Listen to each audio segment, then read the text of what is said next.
Hello, welcome to Tej education. साथियों, forest guard, जेल प्रहरी परीक्षा के लिए सामान्य हिंदी विषय का मॉडल पेपर हम लेकर आए हैं। इस परीक्षा के बाद हम आपके लिए मध्य प्रदेश पुलिस कांस्टेबल की तैयारी भी करवाएंगे। तो आइए शुरुआत करते हैं। सबसे पहला प्रश्न साथियों कि निम्नलिखित में से कौन सी बोली पश्चिमी हिंदी भाषी क्षेत्र की नहीं है। बहुत प्यारा प्रश्न बनता है, तो आप हमेशा याद रखिएगा कि पश्चिमी हिंदी भाषी क्षेत्र की जो बोली नहीं है वो है साथियों हमारी कौन सी, अवधी। क्यों?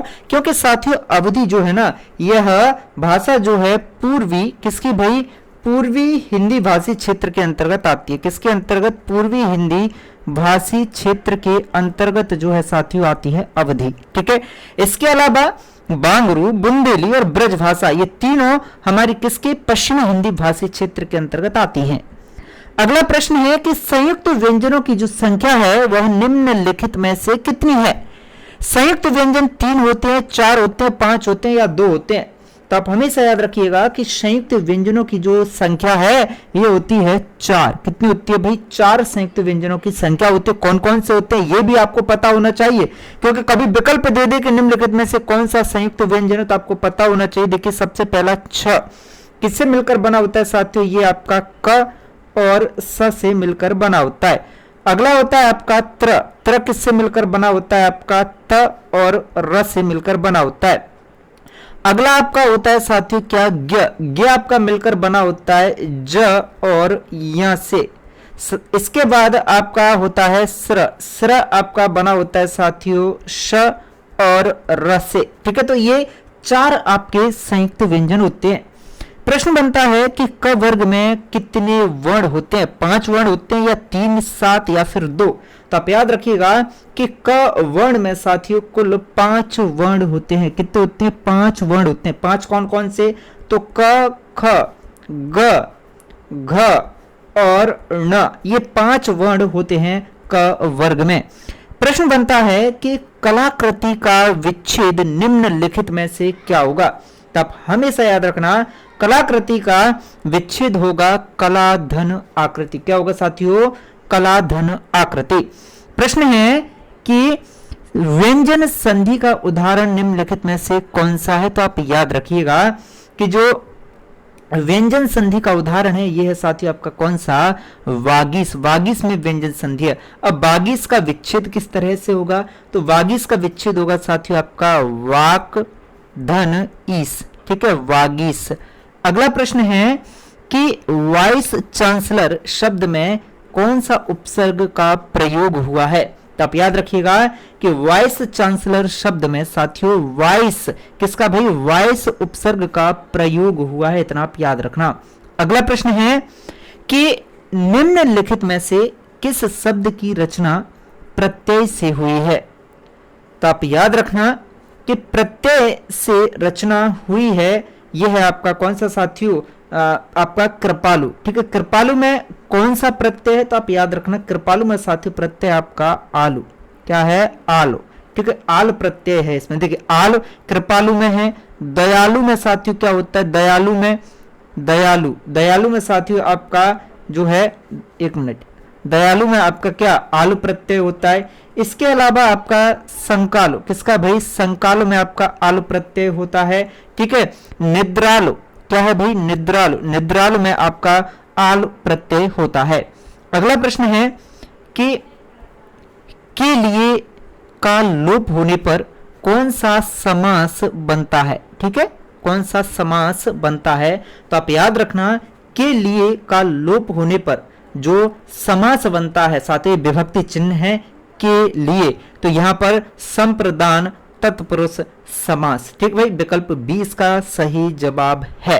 ठीक है, अब देखिए जब करण तत्पुरुष होता है तब कौन सा होता है साथियों? विभक्ति चिन्ह से या के द्वारा विभक्ति चिन्ह जो है यहां पर होता है। ठीक है, आगे बढ़ते हैं।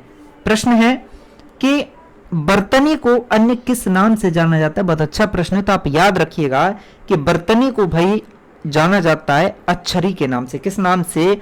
अक्षरी के नाम से भी जाना जाता है।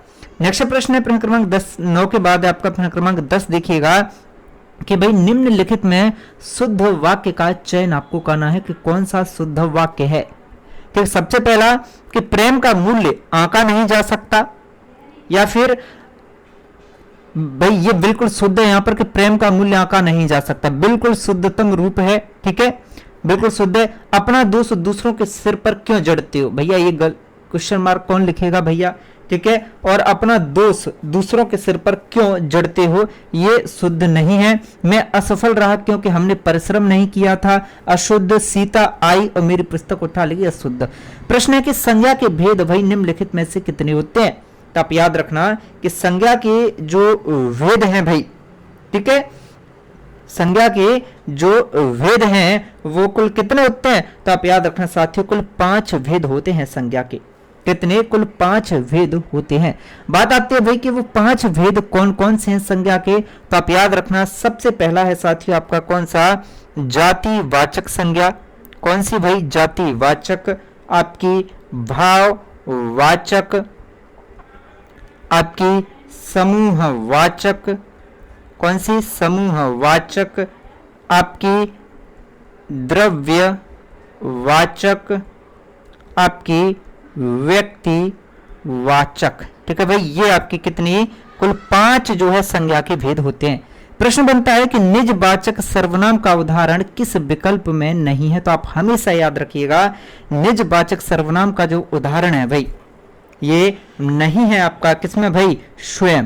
ठीक है भाई, किस विकल्प में नहीं है निजवाचक सर्वनाम का उदाहरण भाई, बताइएगा, स्वयं। ठीक है, अब देखिएगा, देखिए एक बात आप याद रखना, ये नहीं शब्द यहां पर नहीं आएगा। निजवाचक सर्वनाम निम्नलिखित में से कौन सा है। तो निजवाचक सर्वनाम है साथियों स्वयं, बाकी निजवाचक सर्वनाम नहीं है।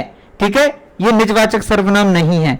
ठीक है, निजवाचक सर्वनाम तीनों नहीं है, ये निजवाचक सर्वनाम। देखो निजवाचक सर्वनाम कौन कौन से होते हैं, एक तो आपका स्वयं, ठीक है, एक आपका भाई स्वतः, स्वतः, एक आपका भाई आप, एक आपका खुद। ये सब कैसे हैं, निजवाचक सर्वनाम है। तो प्रश्न में नहीं शब्द ये नहीं होगा, तभी प्रश्न सही बन रहा है। ठीक है, अगला प्रश्न है कि भाव और विचारों को स्पष्ट करने के लिए जिन चिन्हों का प्रयोग वाक्य के बीच या अंत में किया जाता है उन्हें क्या कहते हैं।